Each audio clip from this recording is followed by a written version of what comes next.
नमस्कार, NockingNews.com में आपका स्वागत है। मैं हूं गिरिजेश वशिष्ठ। दिल्ली में भारतीय जनता पार्टी की जीत हुई है, पार्टी में अभी तो बहुत उल्लास का वातावरण है, सब लोग खुश हैं। स्वयं मोदी जी भी खुश हैं, बड़ी बड़ी बातें करके गए हैं, मैं जेल में डालूंगा, ये करूंगा।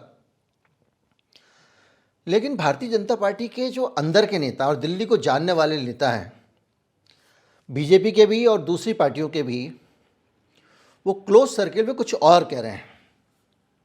और वो ये कह रहे हैं कि भारतीय जनता पार्टी ने एक बड़ी मुसीबत अपने गले ले ली है। दिल्ली की गद्दी मतलब एक बड़ी मुसीबत। आप कहेंगे जो देश चलाना है उनके लिए दिल्ली का राज चलाना कौन सा मुश्किल है, लेकिन ये मुसीबत राज चलाने की नहीं है, बल्कि ये मुसीबत केजरीवाल को हैंडल करने की है। उस केजरीवाल को हैंडल करने की है जो केजरीवाल अब किसी भी प्रकार से खोने के लिए उसके पास कुछ नहीं है, जो सड़क पे है। केजरीवाल की नीतियां क्या होने वाली हैं और आने वाले समय में वो क्या करने वाला है, इसका अभी से आप एक नज़ीर आपको मिल सकती है। जब भी कोई सरकार बनती है उसको एक कहा जाता है कि हनीमून पीरियड है, शुरू के साल, 1.5 साल, 6 महीना, उसको कुछ नहीं कहते हैं लोग। विपक्ष भी अपनी थकान उतारने में लग जाता है और साल भर तो आराम से निकलता है किसी भी सरकार का। लेकिन केजरीवाल ने बीजेपी के शपथ ग्रहण से पहले ही कुछ खूंखार टाइप की तैयारियां कर ली हैं और इसमें कोई शक नहीं कि केजरीवाल सरकार चलाने में जैसा भी रहा हो, हालांकि जैसा भी रहा हो का मतलब ये नहीं है कि खराब रहा है या अच्छा रहा है, इस पर मैं कोई कमेंट कर रहा हूं, लेकिन सड़क पे वो आदमी बहुत मजबूत है और उसने अपने इरादे जाहिर कर दिए हैं। विधायक दल की पहली बैठक के बाद आतिशी ने जो बयान दिया है, इससे शुरू करते हैं। पहले इसको सुन लीजिए, फिर बातचीत आगे बढ़ाते हैं। लोगों ने आम आदमी पार्टी के 22 विधायकों पे भरोसा दिखाते हुए उन्हें जिता के भेजा है और अब हमारी जिम्मेदारी है उनकी सेवा करना, उनकी समस्याओं का समाधान करना। दूसरा, हमारी ये जिम्मेदारी है एक ऑपोजिशन की भूमिका निभाना। जो पार्टी जीत के आई है, भारतीय जनता पार्टी सरकार बना रही है, उसकी जवाबदेही तय करवाना आम आदमी पार्टी के विधायकों का काम है। भारतीय जनता पार्टी ने वादा किया कि पहली कैबिनेट की बैठक में 2,500 रुपए की स्कीम पास की जाएगी और 8 मार्च तक दिल्ली की सभी महिलाओं के खाते में 2,500 रुपए आ जाएंगे। तो आम आदमी पार्टी इस पर भारतीय जनता पार्टी की जवाबदेही को सुनिश्चित करेगी। दरअसल आम आदमी पार्टी सरकार को पहले ही दिन से घेरना चाहती है कि तुमने जो जो वादे किए हैं अब पूरा करके दिखाओ। आम आदमी पार्टी के कार्यकर्ता, आम आदमी पार्टी के लोग और सारे के सारे लोग अब हर दिन एक नई मुसीबत, नया स्यापा, नई परेशानी लेकर सरकार के सामने खड़े होंगे। चूंकि आगे बढ़कर मोदी जी आए, मोदी जी के नाम पे वोट मांगा गया, जीत पे मोदी जी ने तालियां बजवाई, तो निशाने पर मोदी जी और शाह रहेंगे। और जब मोदी जी और शाह रहेंगे तो अगले 5 साल तक बीजेपी की आईटी सेल को एक बड़ा समय दिल्ली को देना पड़ेगा, क्योंकि केजरीवाल आप जानते हैं नई नई चीज़ें निकाल के लाता है। और सिर्फ आईटी सेल को नहीं, गोदी मीडिया को भी अपना फोकस केजरीवाल को हैंडल करने में लगाना पड़ेगा। जो पॉलिटिकल विंग है बीजेपी की वो भी रहेगी, क्योंकि केजरीवाल एक दिन भी शांत नहीं बैठेगा, ये साफ दिखाई दे गया है। क्योंकि केजरीवाल के पास 5 साल के लिए बड़ा सारा काम है। जो काम सरकार में रहते नहीं थे, उससे ज़्यादा काम विपक्ष में रहते हुए हैं। क्योंकि दिक्कत यह है कि जो भ्रष्टाचार का मुद्दा इन्होंने उठाया है, उस भ्रष्टाचार में अभी तो केजरीवाल के ऊपर आरोप लगे हैं, चेन ऑफ मनी नहीं मिल पाया है, मनी ट्रेल वगैरह वगैरह नहीं मिल पाई है। लेकिन बीजेपी के जो नेता अभी से जिनके नाम चल रहे हैं, उनकी सीढ़ियां बन बन के पहुंच गई हैं। आशीष सूद का तो एक बाकायदा एक वीडियो वायरल हुआ था। एक नगर निगम के ठेकेदार को कहा जाता है कि इनके होर्डिंग्स थे, ये होर्डिंग माफिया हैं, ऐसा उस वक्त चलाया था चैनलों ने। और नगर निगम के एक इंजीनियर ने इनके होर्डिंग तोड़ दिए थे, तो ये उसको धमका रहे थे और वो फ़ोन की बातचीत पूरी वायरल हो गई थी, सारे नेशनल चैनल्स पे चली थी। एक टुकड़ा मैं लगा देता हूँ अभी, फिर आगे बढ़ते हैं। तो इस तरह से जो मुख्यमंत्री के दावेदार हैं पार्टी के, उन सब की फाइलें बन गई हैं और मुझे लगता है कभी ना कभी इसी वजह से अननोन आदमी को निकाल के भारतीय जनता पार्टी को अपना मुख्यमंत्री बनाना पड़ता है, क्योंकि सब एक दूसरे के खिलाफ तगड़ी फील्डिंग कर देते हैं। अब इन्होंने ये जो कहा है कि 2,500 रुपये महीना भत्ता देंगे, महिला समृद्धि योजना। टाइम लिमिट भी दिए, जैसा आतिशी ने बताया। अब ये महीने 1.5 महीने में अगर इन्होंने नहीं दिया तो कह रही है आम आदमी पार्टी हम दिलवाएंगे बीजेपी से। अब जो योजना तुम्हारी थी उस योजना का पैसा दिलवाने का क्रेडिट लेने आम आदमी पार्टी आ गई। अब बीजेपी का 2 ऑप्शन है, या तो पैसा दो समय रहते, वरना पैसा दिलवाने का क्रेडिट आम आदमी पार्टी को दो। तो एक अजीब सा प्रेशर आ गया है, क्योंकि योजना सिर्फ ये महिला समृद्धि तो है नहीं, योजना इतनी सारी हैं जिनका जवाब नहीं। रसोई गैस का सिलेंडर 500 रुपये में देंगे, होली दिवाली पे फ्री में सिलेंडर देंगे, ये ऐलान किया गया था। अब सरकार में आते ही आम आदमी पार्टी रोज इस मसले को उठाएगी। अच्छा, सदन के अंदर भी वो वाला पिलपिला हाल तो है नहीं, 3-7 मेंबर टाइप के बीजेपी टाइप के बैठे हों एक तरफ, इनको 2 मिनट में स्पीकर रामनिवास गोयल बाहर कर देते थे। अब सीन फर्क है, अब तो एक मजबूत विपक्ष है आम आदमी पार्टी का। जो वो छोटा सा जो हॉल है दिल्ली विधानसभा का, वो गूंजता रहेगा इनके नारों से।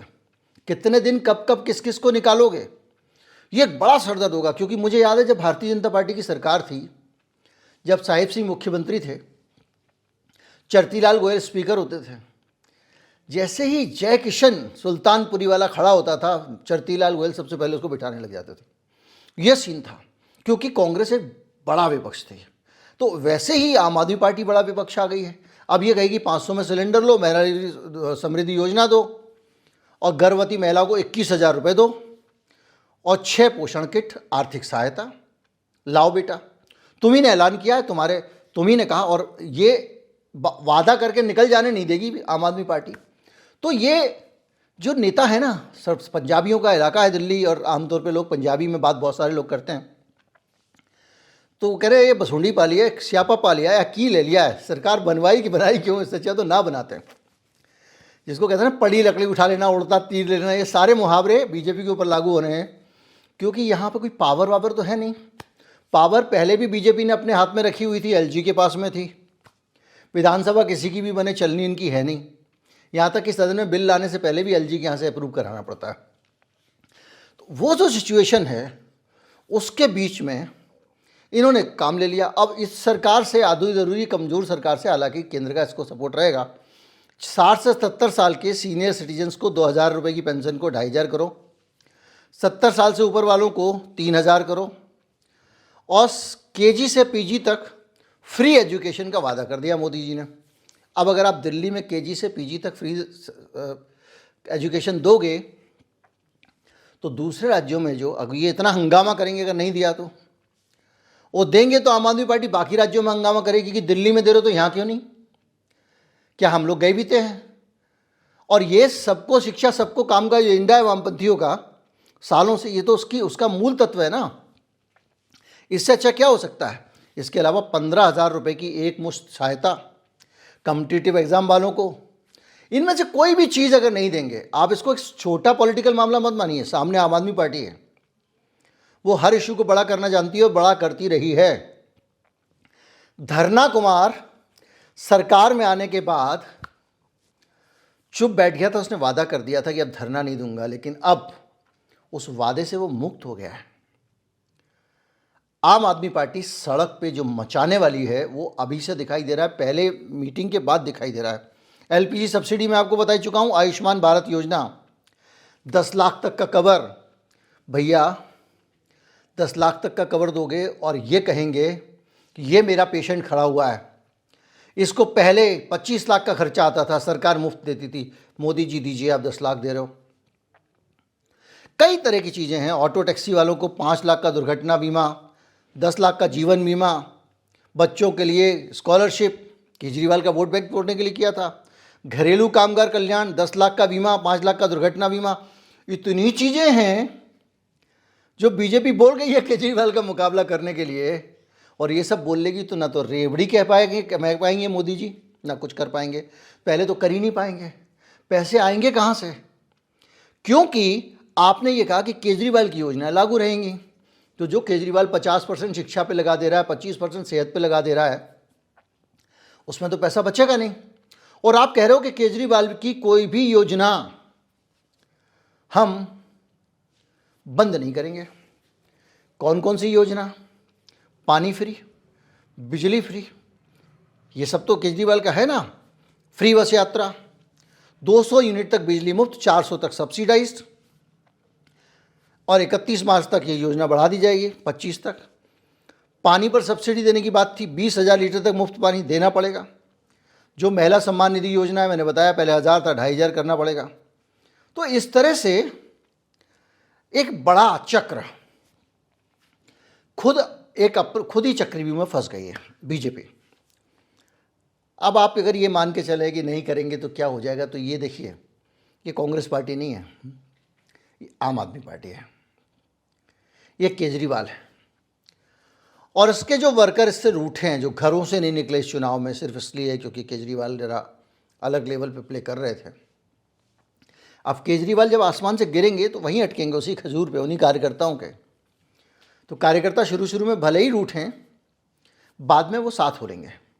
तो एक कार्यकर्ताओं की ताकत मिल जाएगी। आंदोलन के रास्ते पर केजरीवाल ने आने का ऐलान कर ही दिया है। फिर सारे विधायक कह रहे हैं कि हम लोगों के काम कराएंगे। तो आपको पूरे 5 साल एक्टिव मोड में रहना पड़ेगा। तो इसलिए ये अपने आप में बड़ी भारी समस्या हो गई है। साथ ही साथ में आपने कहा भ्रष्टाचार हुआ है, तो भ्रष्टाचार में वो काउंटर फंसेंगे। बिजली कंपनियां घाटे में हैं, आप कह रहे हो, तो अब आपने ये भी कह दिया कि हम सब्सिडी बिजली पे बंद नहीं करेंगे, फ्री बिजली बंद नहीं करेंगे। और ये भी कह रहे हैं कि 26,000 करोड़ रुपए के घाटे पे बिजली कंपनियां चल रही हैं। तो भरपाई कैसे होगी? सब्सिडी से होगी। अगर मोदी सरकार इतनी ज़्यादा सब्सिडी इनको देती है दिल्ली को, तो बाकी राज्य सवाल करेंगे, भैया इससे तो हमको स्पेशल पैकेज दे देते। बिहार कहेगा, आंध्रा कहेगा, केजरीवाल इतना इंपॉर्टेंट क्यों है आपके लिए, दिल्ली इतनी इंपॉर्टेंट क्यों है। तो ये एक अपने आप में एक ऐसा चक्र है जिसमें अपने वादों में फंसने जैसी चीज़ केवल नहीं है ये, जो दूसरे राज्यों में होता है कि अपने वादों में फंस गए, ये हो गया वो हो गया। अच्छा, बड़े बड़े फेंक दिए। यमुना की सफाई करेंगे, कैसे करोगे भाई? यमुना की सफाई करने का मतलब ये है कि जहाँ से वो चली है वहाँ से दिल्ली आने तक उसमें नाले ना गिरें। हरियाणा का पूरा इंडस्ट्री तबाह हो जाएगी अगर आपने नाले गिरने से रोक दिया तो। और दूसरा, यमुना को साफ रखने के लिए आपको हरियाणा से पानी छोड़ते रहना पड़ेगा। यमुना पहले ही लड़ा पड़ा है, उसका वहाँ पंजाब से विवाद चलता है। सतलुज यमुना नहर के नाम पे, इस पे बहुत सारी चीज़ों पे विवाद लंबे समय से चले आ रहे हैं। वो पानी वहाँ से पंजाब से आता है, इसको रोक के रखता है किसानों के लिए। अगर इनके लिए छोड़ देगा कि सफाई साफ रहेगी यमुना, तो वहाँ से मार खाएगा, अपने किसान उसको छोड़ेंगे नहीं। पंजाब से केजरीवाल इनको घेरेगा, उसकी सरकार है पंजाब में। तो ये यमुना की सफाई करने का मतलब ये है कि उसके अंदर जो एफ्लुएंट आते हैं, जो गंदा पानी डाला जाता है नालों का, फैक्ट्रियों का, उसको रोकना पड़ेगा। उसकी पोजीशन आसान नहीं है। मैं कल भी बताया था आपको, राजीव गांधी गंगा सफाई अभियान लेके आए थे, तब से आप तक कितने सारा बजट लग चुका है, सब कुछ लग चुका है। गंगा क्या हाल है? वही है, क्योंकि नदियों को साफ करने का एक ही तरीका है कि नदियों में पानी का फ्लो बना रहे, और वो मौसम पर निर्भर करता है। इसके साथ साथ बहुत सारी चीज़ें हैं जिनमें केजरीवाल ने एक तैयारी कर ली है कि हम आसानी से हार नहीं मानेंगे। तो हुआ क्या है कि पहले एक आदमी जो सत्ता की बेड़ियों में जकड़ा हुआ था और विरोध करता था जब, तो हम उसको बोलते थे कि ये आदमी तो लड़ता ही रहता है, ये शांति से रह नहीं सकता। बहुत सारे लोग मानते हैं कि मिलजुल के सरकार चला लेता, केंद्र से क्या जाता था, वगैरह वगैरह। बहुत सारे उदाहरण मिलते हैं। अरुण जेटली के साथ भी इन्होंने मिलजुल के सरकार चलाने की कोशिश की। कोविड के टाइम में तो अमित शाह को अपना बॉस ही मान लिया, भैया चला लो, लेकिन कुछ हो नहीं पाया। लेकिन अब मिलजुल के सरकार नहीं चलानी है उसको, अब विरोध करने की ही नौकरी है उसकी। इसके साथ साथ केंद्र सरकार के डिपार्टमेंट डीडीए फ्लैट अगर जारी नहीं करेगी, नए फ्लैट नहीं निकालेगी तो मुसीबत, डीडीए डेवलपमेंट नहीं करेगी तो मुसीबत, अब उसको घेरेगा। अभी तक तो डीडीए उसके पास नहीं था, एनडीएमसी उसके पास नहीं था, एनडीएमसी का, लेकिन सरकार में था चूंकि अब एनडीएमसी को भी घेरेगा हर तरफ से, और सबसे बड़ा दिल्ली पुलिस को घेरेगा। जहां कहीं पे कोई क्राइम हुआ, क्राइम बढ़ा, निशाने पे अमित शाह। ये जो वादे किए ये नहीं हुए तो निशाने पे मोदी। सारा टारगेट मोदी शाह पर रहेगा। और जब मोदी शाह पर रहेगा तो मैंने आपको बताया क्या होगा, इनकी आईटी सेल से लेके गोदी मीडिया तक सब लोग मोदी शाह के बचाव में रहेंगे। तो इसीलिए ये मुसीबत है। दिल्ली की सत्ता कांटों भरा ताज है जिसको बीजेपी को निभाना है। जो भी मुख्यमंत्री बनेगा उसके लिए चीज़ें मुश्किल होती चली जाएंगी, और दिल्ली में सरकार चलाने के लिए और पार्टी चलाने के लिए जिस तरह के संसाधन और ताकत की ज़रूरत होती है वो जुटाने में केजरीवाल की एक अलग एक्सपर्टीज़ है। बीजेपी वो जुटाएगी तो केंद्र सरकार भी बैठी है, उसकी भी अपनी इच्छाएं हैं, वो उस तरह से नहीं कर पाएगी। बहरहाल 5 साल दिल्ली की राजनीति में भरपूर ड्रामे वाले होंगे। हर रोज़